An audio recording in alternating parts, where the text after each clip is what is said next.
إلمر الفتى المدلل والوحيد لأمه، بس هو عكس كده خالص. وهو عنده 5 سنين عمل حادثة بالعربية، قشرة مخه اتأذت، ونتيجة لده خلته مختلف عن باقي الأطفال. ما عندوش مشاعر، مش بيحب أو بيعرف يحزن أو بيتأثر. في حاجة كمان، ما بيقدرش يرسم التعبير على وشه. ألمر نوعا ما مش بيتواصل مع البشر، عايش مع عمه، بيحب الزرع والنباتات. كان بيقول ان هو شايفها اقل تعقيد، عكس انه يتواصل مع البشر المعقدين. وكمان النباتات علم الجمال، عشان كده ألمر زارع جناين وشاطر قوي فيها، وبيحب يحط السماد في الجناين دي، جثث البشر اللي بيقتلوا يبقى السماد والكيماوي اللي بيحطوهم في المزارعات، عشان شايف ان الجثث بتحتوي على معادن افضل من اي سماد. ام إلمر وحيده، ما عندهاش غير إلمر، وعندها كمان مشتل، وتبقى هي اللي بتجيب الجثث او الضحايا لابنها، بيقتلوهم بمقابل الفلوس، عشان حلمها الاساسي والاول انها تشتري بيتها القديم في المكسيك. بس بعيدا عن ان هي اللي بتجيب له الجثث، بس عكس كده مشاهد، هي مغرقه ابنها ألمر بالحب جدا. اول مشهد في اول حلقه كان في جثه اتقتلت، وكانت الشرطه بتحقق فيه بقياده محقق عجوز ومحققه اعجز منه، وشاكين ان ممكن يكون الضحيه غرقت. وحتى مراته قالت ان هو بيحب يعوم في بعض الاوقات. بعدين بنشوف مراته بتروح للمشتى وبتدي فلوس لأم ألمر، تبقى هي اللي حرضت على قتله علشان بيعملها بعنف، وده يبان على وش ابنها المدعوج. ألمر اوقات بتجيله حالات دوار، بس مش مهم، وهو ما يعرفش ايه السبب. المهم ان امه بتحاول تحوش الفلوس علشان تشتري البيت اللي هي عايزاه، لحد في يوم واحده غنيه قوي جدا نزلت من على العربيه ودخلت مشتل الام، قالت لها انت ام زيي وهتحس بالاحساس بتاعي. ابني كان يبقى الحاجه الوحيده الحلوه في حياتي والبريئه، مات بسبب واحده كان واحده بيحبها. انا بقى عايزاكي تنتقمي لي وتقتلي لي هذه الواحده، وهتاخد اللي انت عايزاه. وعرضت عليها مبلغ يشتري قد البيت ده 3 مرات. الام راحت لألمر وقالت له دي اخر عمليه، خلاص ايه ماتش الاعتزال، مش هنشتغل بعد كده، اشتغل انت بس ايه بما يرضي الله. وقامت اديته التفاصيل. بدا يدور ويكتشف انها بنت عندها 26 سنه من مدينه من اسبانيا، المسلسل كله في اسبانيا اصلا، وعرف مكان شغلها والمواعيد اللي بتخرج وبتدخل فيها. اما المحققين لسه مستغربين لحد دلوقتي جثه الشخص ما طلعتش من الميه. ألمر وهو في المشتل مع عمه بدات تجيله نفس الدوار اللي بيجيله، فبيخرج ويتمشى عشان يشم نفسه فيغمى عليه. وهنا كانت النقطة، يفتح عينه ببطء عشان يلاقي ويشوف اللي أنقذته أو اللي احتنت بيه أو اللي بتصحيه تبقى هي الهدف الجديد اللي هيقتله. سألته أنت كويس؟ طب تحب تروح للمستشفى؟ طب تحب أديك أكل؟ ألمر أول حاجة كان شافها كان عينيها، وحس بحاجة غريبة. وعزيزي المشاهد، أنا كنت قايل لك إن ألمر مش بيحس بأي حاجة أو مشاعر، بس اللحظة دي حس بحاجة خفيفة. بيروحوا سوا لمحل حلويات، لان بيطلع ان ألمر عنده هي قالت انه عنده سكر، بس الله اعلم يعني ايه، هي افتت وان ده ربما يكون سبب الدوخه. قعدوا وبيعرف منها ان هي مدرسه اطفال في حضانه، وبيبدا ألمر لاول مره يحس بمشاعر جديده وغريبه، لدرجه في البيت كان سرحان مش مركز في الكلام من كلام امه. وكانوا بيتفرجوا على مشهد لفيلم تايتانيك، وتبقى اول مره والصدمه لألمر لما بيدخل الاوضه بتاعته ويعيط، وبيحس زي باقي البشر احساس محروم منه اكتر من 16 سنه. امه بتساله في حاجه، فبيرد ان هو كويس. ايوه هو كويس، وحاسس بمشاعر زي بقيه الناس، عكس اللي كان مش كويس قبل كده. ونشوف ألمر وهو صغير لما امه كانت بتعلمه ازاي يعمل رد افعال، لما يغضب يعمل بوشه ازاي، او يفرح، او ازاي لما يتقرف بتعلمه يعني يعمل حاجات فيك مش حاسس بيها، بس يعملها يعني عشان ما يبقاش منظره وحش قدام الناس. المحققين نسوا موضوع القضيه، قاعدين على كوفي شوب، هي بتقول له والله انا بحبك شكل كده، قامت ده في وشها احرجها، قال لها انا راجل متجوز. خدت بعضها انا اسفه طب انا ماشيه. المهم ألمر كان في حفله هيحضرها ومش عايز، لان مش بيحب يختلط مع البشر، بس امه قالت له انت هتقف، هتقول ان انت هنا وهذه الجائزة بفضل ست مهمة في حياتك وهي امك. حصل كده، قال الكلام، ولكن من حضر الاحتفال كانت فوليد. قالت له ان هي شافت الاحتفال في الجورنال فجت، فهو مش عارف يرد، محروق، اول مرة يحس بالاحساس بتاع الاحراج، اول مرة يكلم واحدة كانت هتحاول تمشي. مسك فيه، لا لا لا لا استنى، وحكيت له انها قضت فترة صعبة في حياتها، وحكيت له ان عندها كلب اسمه ميلكي بتحب يبقى موجود بيعوضها عن البشر، وده يبقى نفس احساسه مع النباتات. ولكن الام كان بتراقب من بعيد وهي متضايقه وغيرانه. بعد الاحتفال خلص وهو فرحان، بتدخل الام وتقول له ازاي يقف مع ضحيه، قال لها انه بيفكر ما يقتلهاش. هي عملت ايه اصلا عشان احنا نقتلها؟ رد ان مش مهم هي عملت ايه، المهم يخلصوا منها علشان ممكن يروحوا في داهيه لو ما اتقتلتش، وكمان الفلوس هتبقى كتير قوي اللي هتيجي من وراها، ودي هتبقى اخر عمليه. فبدا يجهز الخطه اللي هيقتل بيها فوليت، ومشي وراها لحد ما وصلوا الاتنين لمنتصف الغابة. فلما سألته انت ايه اللي جابك هنا؟ قال لها بالصدفة عديت من هنا، وكان مجهز الحقنة. هي مشت لبعيد بسبب الكلب، وهو كان جاي وراها ومخطط، ومن غير اي تراجع قرب منها. قرب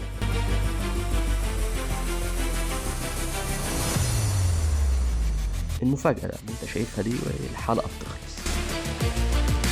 ومن بعد اللحظة المهمة دي ألمر بدأ يحس بمشاعر وحاجات ما حسش بيها قبل كده. أثناء بقى تناولهم على الغداء في أحد المطاعم الغير فاخرة، جه صاحب الواد اللي مات واسمه شون بالمناسبة، واتهمها إنها السبب في قتل صاحبها. زعلت عن فعلا السبب بس ليه الاتهام، وحذر ألمر إنها ممكن تقتله زي ما قتلت صاحبه. فهي ردت ان هو وقع انتحر مش انا السبب، والكلام ضايقها جدا وخدها على اعصابها لدرجه ان ألمر ما مسكش اعصابه. وبما انه لسه جديد في المشاعر، ألمر ما عرفش يفرق ما بين الغضب والحب، وكان اول تمن يدفعه مقابل حبه ده ان يستنى الراجل ده بالليل ويقتله بالمحلول اللي كان هيقتل بيه حبيبته فولت. بس بقى المشكله عادي يعني يقتله مفيش مشكله، بس هو ساب دليل في مكان القتل. رجع لامه اللي في الاول خبى ان هو قتل حد، ولا وقعت وانا ماشي اتكعبلت ماشي بصراحه انا قتلت حد وشفت الجثه اتجننت. واي حد يضايقك تقوم تقتله؟ بعدين ثواني ضايقك؟ انت لوح تلج ما بتحسش بحاجه، ازاي اتضايقت او حسيت؟ فبدا يحكي لها ان بدات مشاعر ترجع. لسه كان من يومين وهو بيشوف فيلم حزين عيط، ودي اول مره في حياته تحصل او يحس بحاجه عموما. ففرحت وشكرت الرب، وامها المتوفيه برضه شكرتها على الاعتناء بألمر. المحققان اللي هي الست بقى ماشي بتحاول تعمل موف اون من المحقق، بس حاولوا يقولوا ان ده مش وقته عشان في جريمه قتل تانية. فعلا راحوا لمكان الجريمه لقوا الحاجه اللي وقعت من ألمر. المهم ام ألمر لسه بتلومه عشان البنت يعني انت هتودي نفسك في داهيه، وهي كان بتزعق. فبدات الدنيا تلف بألمر ويغمى عليه على المستشفى، وامه بتجري معاه وخايفه وتبدا تفتكر من زمان ايام ما كانت شباب. ويعني بلا فخر امه كانت شغاله شغل مش كويس، وكانت عامله حفله، وكانت مع ابو مش ابوه يعني الراجل اللي كان ماشيه معاه، وعازمين الناس بقى. وهناك اكتشفت خيانه الراجل اللي كان بتحبه. زعقت له وسط الحفله، حاول يلمسها اوعى تقرب مني، وصحت ألمر من النوم. ركبته العربيه وبتدور على مكان تبات فيه بعد ما سابت البيت، ولكن في منتصف الطريق بتعمل حادثه ورجلها بتتاثر، بس مش بيهمها حالها. ودي الامومه، ما بتبصش على حاجه، او اول حاجه بتسال عنها هو ألمر. وبعد ما راحت المستشفى تكتشف انها فقدت رجلها للابد، بس اهم حاجه ألمر فضلت واقفه قدامه بالايام وبالساعات وحاجات بتعدي لحد ما بيفتح عينيه. فعلا فاق وهي ركبت رجل صناعيه، ودي كان السبب في الحادثه اللي غيرت احساس ألمر. بس ألمر مختلف عن باقي الاطفال، مش بيفرح مش بيحزن مش سعيد زي باقي اللي حواليه، كله عادي بالنسبه له. فعرفت ان الفص الامامي في عقله فيه مشكله. اما الوقت الحالي الدكتور قال ان الفص ده اللي هو عمل مشكله ده فيه ورم، بس الحمد لله حميد هيتعالج بالعلاج، بس لازم يعمل عمليه في دماغه ويشيل الورم، والا ممكن يفقد الذاكره او يتعمي او حتى يموت. ألمر مش موافق على العمليه، اصل هو لو عمل العمليه وشال الفص هيرجع لوح خشب مش هيحس باي مشاعر، وهو مبسوط بالفراشات اللي بياكلها مع فولت، بل ان مش هيبقى حاسس باي حاجه اصلا ناحيه فولت. فتواصل معهم على اتفاق هيعمل العمليه مقابل ان محدش يأذي فولت. وافقت بشرط انه ما يقابلهاش خالص تاني، وانه يشرب الادويه عشان هو كان رافض. اما فولت المحققين راحوا لها البيت يسالوا الضحيه شافتها اخر مره امتى، اللي هو الواد اللي كان زعلها في المطعم. قالت ان هو كان على المطعم بس يعني ما شفتوش تاني. اما الام راحت للغنيه بقى انا عايزين نلغي الاتفاق، احنا شاكين في ان البنت ما تستاهلش تموت اصلا، حسها بريئه. فالام قالت بريئه ازاي يعني؟ انا ابني ينتحر وهو كان شاري كل حاجات المراكب، ما هو لو هينتحر مش هيشتري صح؟ فاقتنع مش اقتنعت، هي اقتنعت بحاجه اكتر. ليه؟ الام الغنيه عرضت اضعاف المبلغ لو قتلت فولت، فالام بتضعف مع الفلوس. فولت راحت من تاني لألمر، بس باين ان هو بيحاول ينفذ وعده لامه ويبعدها عنه. قالت له انا عايزاك تبقى معايا النهارده في الحفله. قال لها ابقى مشغول يا ابني، ده الحفله بالليل، هنام بدري. وبعدين قال لها ان لازم نقطع علاقتنا ببعض. بس قبل ما تمشي قالت له ان الشرطه حققت معاه، وانا ذكرت اسمك يعني، ده لو انت مهتم يعني تعرف. وفعلا حققوا مع ألمر، بس عرف يرد يقول ان هو ما شافش حاجه في الكافيه، زعق معاه بس ورجع. اتفرجت على فيلم مع الحاجه. قالت ايوه صح كان فيلم تايتانيك شفناه فاهم. قعدوا ايه يتفحلصوا كده من المحققين ومشوا، بس المحققين برضو شاكين. ألمر ما قدرش يجمح مشاعره وقال لامه ان هو بيحب فولت، وفعلا راح قابلها وقضوا بعض الاوقات الحلوه مع بعض. بس امه كانت بتدعي انها تختفي من حياه ابنها وبتحرق في صورها. نرجع بالماضي شويه لما رجع انطون ده اللي هو اللي كانت بتحبه الست اللي خانها، رجع بعد 13 سنه وهي برضو ست، فاهمني؟ فبالكلام الحلو وانا اتغيرت وعايز فرصه وانت وحشاني، قدر يرجعوا لبعض وقدر يقنعها. فعلا جاب حاجته ورجع البيت. بس بقى مع الايام، انت فاهم يا مشاهد، احنا الرجاله ايه، اول ما بنحصل على الفرصه بنتغير بقى. يعني خدها عندك، حاول اقنعها انها ترجع لشغلها القديم. بقى عايش في البيت سمردحه، بيضربها بيهينها. عرفت ان هو رجع علشان هربان من حكم اعدام بعد ما اتحرش ببنت قاصر، وحرفيا حياتها بقت جحيم. ومن هنا ده كان الدافع لألمر انه يتخلص منه. بدأ بعلمه في النباتات يشوف النباتات اللي بتعمل تسمم، يخترع وصفات ويكررها، يخترع ويكرر، يخترع ويحطها له في الاكل، لحد ما جه اليوم اللي ألمر اكتفى منه واخترع السم بتاعه وحقنهوله وقتله. الام ما خافتش، بالعكس راحت حضنت ابنها وقالت ان دي كانت اللحظه الالطف اللي ألمر يعملها ليها، وانها حست ان ربنا رزقها بألمير حماها وقدر يضحي ويبقى قاتل عشان يخلصها من العذاب. الايام دول متقضيه ما بين خناق هي وابنها تحاول تقنعه انه ياخد الدواء يكمل العلاج اللي هو رفضه، وما بين الام السريه اللي كل يوم تتصل على فولت عشان تتاكد هي لسه عايشه ولا ماتت، وتتعصب لما تعرف انها لسه عايشه. نكمل باقي الماضي اللي لما مات توني خدوه علشان يدفنوه. ومن هنا بدأت سلسلة القتل. الأم استغلت إحساسه واحتياجها للفلوس بإنها تقتل ناس مقابل الفلوس عشان بيت المكسيك، لحد ما وصل لقتل 11 جثة. ومن كتر التفكير وقلق الأم على ألمر، وحاسة إن فولت بتعمل لابنها غسل دماغ ولا الواد عامله له سحر، فقررت إنها تتنكر وهتاخد هي السم وهتروح هي اللي تقتلها. فعلا استنتها في الحضانة اللي شغالة فيها، واستنت لما بقت لوحدها دخلت عليها. بس القدر يحط اللمسة بإن في طفل بيظهر. أعصابها ما استحملتش وقررت تنسحب. يخرب بيتك يا ألمر، قتلت 11 إزاي؟ مش قادرة على واحدة. وبقت تحط الدواء لابنها كل يوم في الأكل، طالما مش عايز يتعالج فهيتعالج غصب عنه.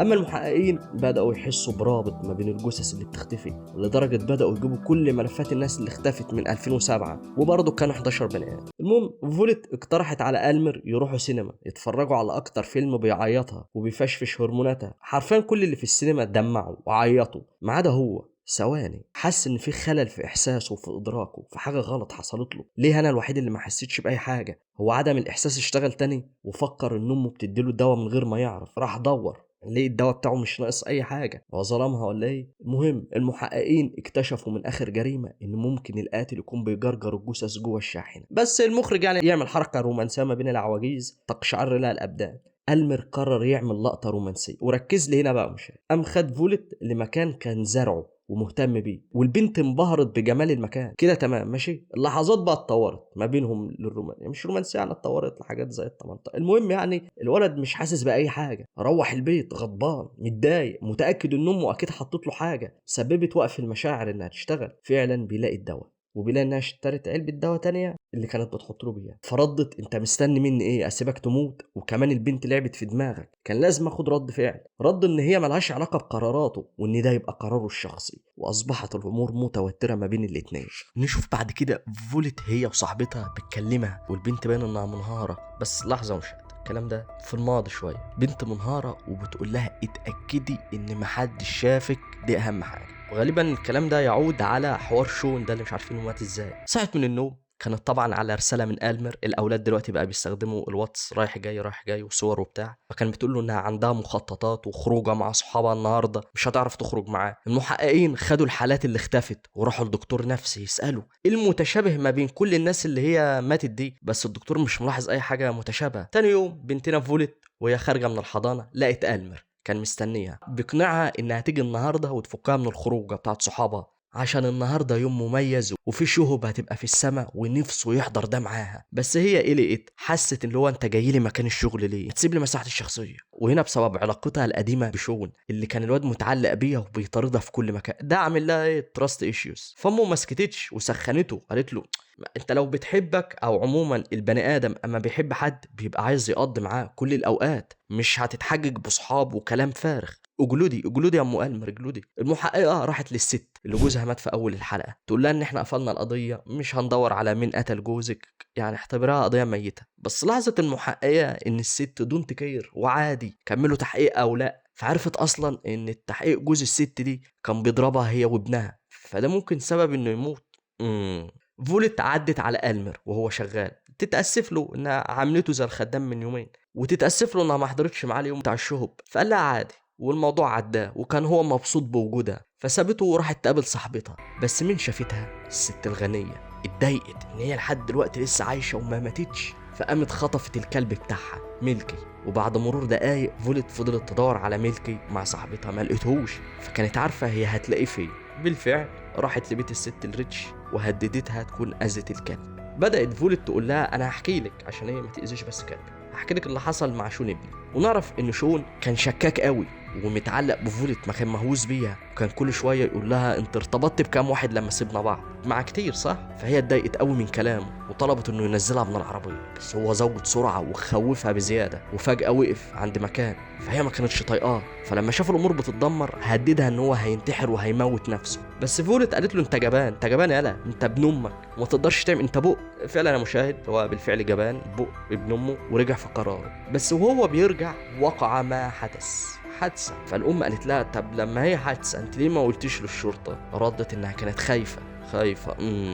وردت الأم انها هتدوقها شوية من الألم بفقدان كلبها. قامت لطشتها بالكف، خلاص انا اسفة يا كبيرة، رجعت لها الكلب. بس بقت اتصدمت وبتكره فولت 100% وشاكة في قصتها. وهي قاعدة مع صاحبتها نعرف بقى ايه القصة الحقيقية مشاهد والترو ستوري. وهو بيهددها وهي بتقول له ان انت جبان مش هتقدر تعمل كده، فهو فعلا جبان وبيرجع في كلامه. تقوم هي اللي مقربه منه وزقاه علشان يقع يتقتل. المهم ألمر يرن على فولت ما تردش عليه، يقوم يروح لها البيت، تقوم صاحبتها تطلع له وتقول له ان هي مش في البيت، يجرب يرن يسمع صوت الموبايل، فهي تطلع. فقالت له احنا في اوقات بنبقى متضايقين مش عايزين نقابل او نكلم حد. طب ماله، في مشكله يا بنت الناس؟ قولي لي لو في مشكله احنا نقدر نحلها مع بعض. قالت له ان هي مش قادره ولا عندها طاقه انها تتكلم دلوقتي، فتركها وهو منكسر الخاطر. مش عارف العلاقه دي مكمله ولا لا. اما المراه الغنيه راحت لام ألمر، قالت لها بصي انت معاكي اسبوع، لو لقيت فولت عايشه انا هبلغ عنك وعن ابنك وهوديكم في داهيه انكم بتقتلوا الناس. المحققين كانوا لا زالوا بيراقبوا في مرات الراجل اللي مات في الاول، ولقوها راحت لام ألمر في المشتل، فبداوا يشكوا، بالذات القطعه اللي كانوا لقوها قبل كده كانت بتاعه تبع المشتل اللي كان سبق ألمر. ام ألمر لما لقت ابنها متضايق وعرفت ان السبب فولت الحربايه، قامت قالت له بص واتعدلت من مكانها. قالت له بص لما حد بيحب حد بيبقى عايز يقضي معاه اكتر وقت، ولما ما يبقاش فاضيله ومش عارف يفضاله ولا يفضله وقت ده معناه ان هو مش مهتم فيه. يبدو انها لا تبادلك نفس مقدار الحب يعني، فيبرر يمكن حالتها النفسيه مش احسن حاجه. فتفاجئوا بطلوعها لايف في احدى اماكن السهر وبترقص ومش فارق معاها حاجه. بس على احنا مشاهد عايز يبان لنا ان هي زي منكسره او مضغوطه عشان ما تتظلمش وكده، بس انا راجل ظالم ومظلمه. المهم مشيت مع واحد لحد البيت، وألمر بيراقب من بعيد وهو بيشوف البنت اللي اول مره يحس معاها بالحب بتبوس واحد غريب ومدخلاه البيت، ويشعر بقلبه الممزق اكتر من برودة الجو. في الحلقه الجديده ألمر حرفيا اتبهدل بعد اللي شافه، لدرجه انه دخل في صدمه وحمى، والمشاعر دي اول مره جربها في حياته. وما كان يحدث ان كانت امه مبسوطه بده، شايفه ان ابنها اخيرا هيشيل التعلق ويرجع لحضنها من تاني، لحد ما فاق من صدمته قليلا يعني، ما فاقش قوي. قال لها ان الحب ده كدبه، وقرر انه هيعمل العمليه علشان يستأصل الجزء اللي في مخه وما يبقاش يحس باي مشاعر ولا حتى مشاعر الانكسار اللي حاسسها. المحققان وصلوا لتوني اللي اختفى في ظروف غامضه، وهو كان محكوم عليه بالاعدام، وبرضه كان اخر ظهور ليه يبقى بيت ام ألمر. اصبح الشك 1000% وراك حوار في كل حته. اما ألمر قرر انه هينتقم وهيقتل فولت، وفعلا بدأ يحفر لها قبرها بايده. والام كانت بتتفرج ومتكيفه ومطمنه، وكلمت كمان الست الغنيه بكل ثقه، قالت لها موضوعك هينتهي النهارده. بالفعل استنى بالليل زي ما اتفق معاه انه هيقابلها. والمحققين كانوا بيراقبوا ألمر ومتاكدين انه هيجي المكان المقطوع ده هيقتل حد.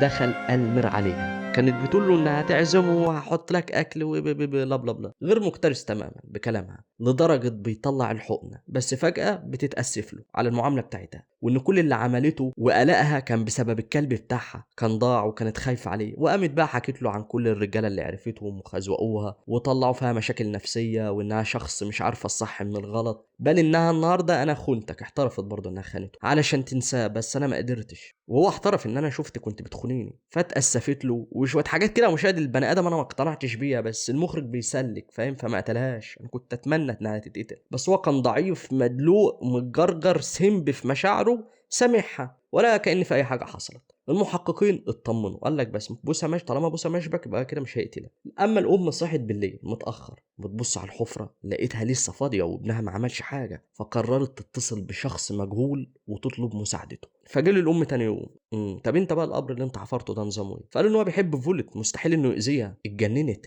هي عامله لك سحر في دماغك ولا فيه ايه؟ فتعصب ان مش عايز يرجع لحياه الجريمه ومش هيقتلها، وكفايه قوي انه قتل 11 شخص قبل كده علشانك انت يا امي، انا هسيب لك البيت وامشي. راح لفولت يعيش معاها، قضى يومين حلوين عندها. صحي تاني يوم لقاها مجهزه له فطار ملوكي، اديته المفتاح بتاع عربيتها عشان لو حابب يقضي اي مشاوير، ولقى حب منها. اما المحققين كانوا تحت بيراقبوا، بس هو نزل وشافهم لقاهم لدرجه اتجمدوا ومعرفوش يتصرفوا. ارسون وهو شخص المجهول اللي كانت اتصلت بيه الام تستنجد، ويبدو ان هو صديق قديم للام. الاحداث الجايه بقى مهمه، مش هتركز لي. المحققه مع زيادة شكها في البستاني قدرت تستنتج ان ليه ما يكونش دفن الجثث في الحديقة بتاعته زي اي حق. يعني لو جزار هياخد الجثث ويقطعها عنده، لو فاهم كل واحد بيقتل على حسب وظيفته. وعرفت ان الجثث بتستخدم زي السماد، وعرفت النبات لو تعرض للضوء الازرق لونه هيتغير لو كان بيحتوي على سماد جثث. في نفس الوقت ألمر قرر انه هينتقم او يقتل الست الغنية عشان حياته المتهددة بسببها، وراح لها بالليل. بس صاحبة فولت شافته وبعتت لفولت فويس، بس هي ما شافتش الرسالة. دخل بيت الست الغنية، اتسحب يدور عليها، جت من وراه، قال لها ان هو لغى المهمة بتاعت قتل فولت، فعرفت ان هو جاي علشان يقتلها. فالموبايل بتاعها رن، بدأوا يقفوا، رايحة تجري وقفها، ودخلوا في اشتباك سوا. قدرت تعوره وبتمسك سكينة تقتله لحد تم طعنها بالسكينة وتموت قدام عينه.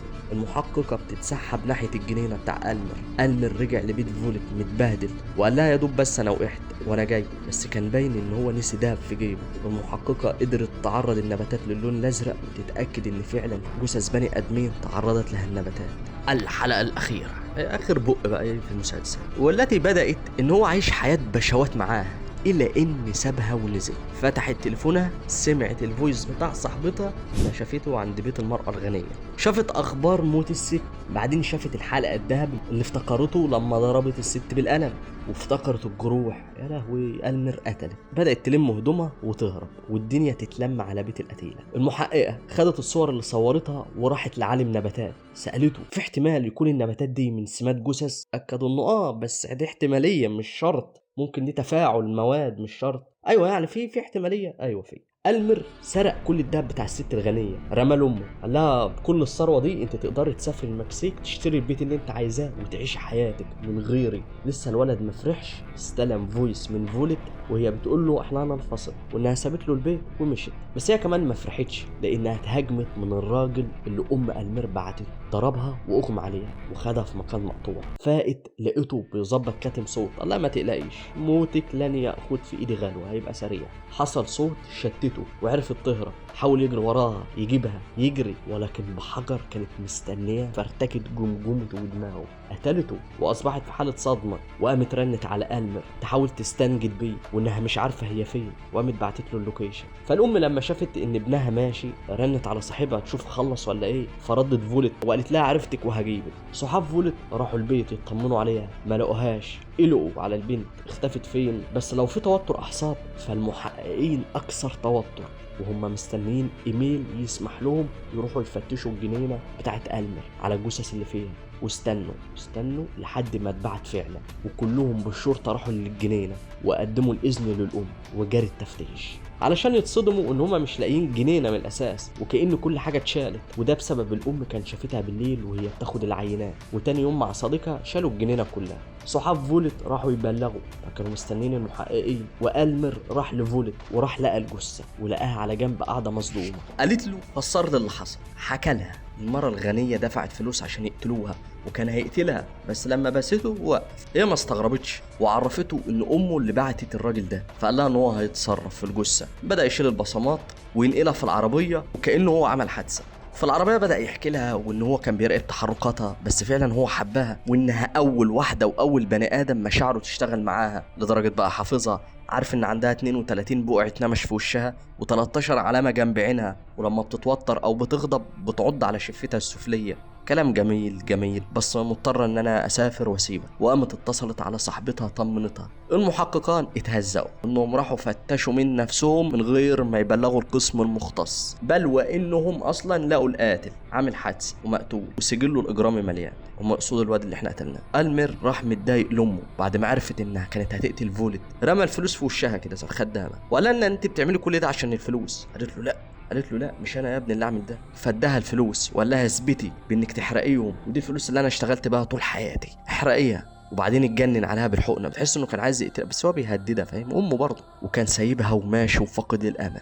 بس الام من قله حيلتها جت من وراه وضربته على دماغه وخدته على المستشفى علشان تدفع كل الفلوس عشان يعمل العمليه. وفعلا مش فارق لها الفلوس، مش عايزه ابنها يموت حتى لو هتضطر تعملها له غصب. اما فولت قررت تودع صحابها علشان هتسافر خارج المدينه وتنسى اي ذكريات وحشه. المير عمل العمليه بنجاح، بس كان مش معطي يمه اي وش حلو. قالت له ان هو اللي بعد ما كلمها اغمى عليه، فهي جابته هنا المستشفى، فواجهها ان هي بتكذب وان هو فاكر لما ضربته بالحجر على دماغه. المهم عدت الايام والشهور يا مشاهد، والام كانت بتحكي مش مهم يكون هو فاكر انا ضربته او لا، المهم ان ابنها يكون كويس وانك عمل العمليه بنجاح، ومش عارفه هو عنده مشاعر عشان كده متضايق منها ولا دي اثار ما قبل العمليه، بس مش مهم، المهم انه عملها. المهم بعد فتره كبيره مشاهد بتظهر فولت تاني لزياره المير، بتطمن عليه وفي الاخر بتطلب منه انه عايزاه يساعدها في قتل شخص وينتهي المسلسل. والحمد لله عشان الدلدول ده انا تعبت منه وزهقت منه وكفايه عليا البرد اللي عندي.